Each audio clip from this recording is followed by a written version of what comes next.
अगली खबर जो जुड़ी है दरअसल सेबी से, नियामक के यहाँ से एक खबर ये आई कि इक्विटी के डेरिवेटिव्स पर सख्ती के बाद, उसको हतोत्साहित करने के बाद अब सेबी की नजर है कमोडिटी के डेरिवेटिव्स पर। जी हाँ, कमोडिटी बाजार जहां पर सोना, चांदी, metal, energy, agree product trade होते हैं, उनके डेरिवेटिव्स के ट्रेड की स्थिति क्या है, इसका जायजा लेने के लिए सेबी ने तमाम ब्रोकर से नफे नुकसान के वही खाते मांगे हैं। वही खाते इसलिए मांगे गए हैं कि ये देखा जा सके कि जो लोग कमोडिटी के डेरिवेटिव्स में ट्रेड कर रहे हैं, उनमें कितनों को फायदा या कितनों को नुकसान हो रहा है। सर, शक क्या है सेबी को?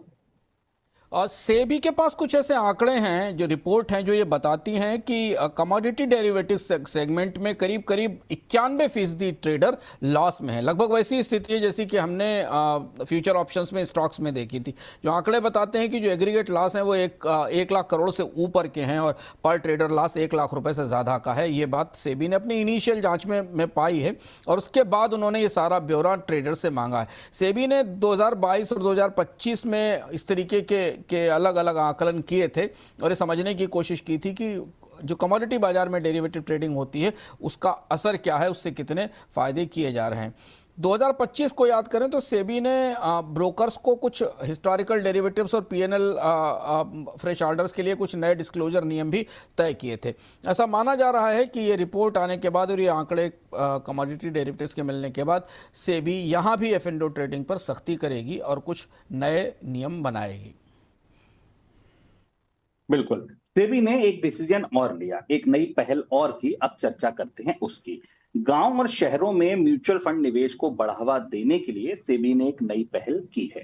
पहल के अंतर्गत टॉप 30 शहरों को छोड़कर अगर इनके इतर कोई म्यूचुअल फंड डिस्ट्रीब्यूटर किसी महिला निवेशक को लाता है, उसको निवेश कराता है, तो उसको इंसेंटिव देने की तैयारी की गई है। सर, क्या कुछ पहल है, इसके बारे में बताइए।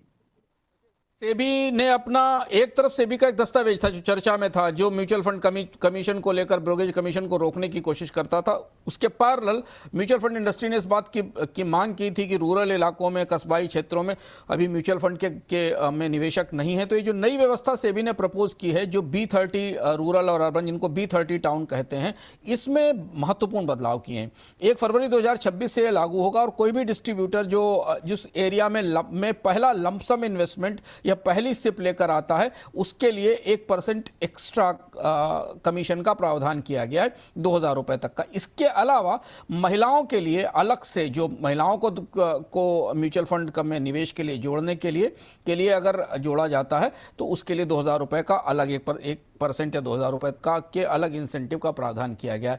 यह प्रावधान उन नए पैन पे मिलेगा, यानी चलते हुए पैन पर नहीं। जो नए लोग आएंगे और जिनके पैन रजिस्टर होंगे और जो पहली बार सिप या लमसम कर रहे होंगे, ये होगा। तो ये सेबी का जो फ्रेमवर्क है, ये जो B30 इंसेंटिव का मॉडल था, पुराना मॉडल था, उसको रिप्लेस करता है, जिसको कि सेबी ने 2023 में खत्म कर दिया था, क्योंकि इसमें तमाम मिसयूज पाया गया था।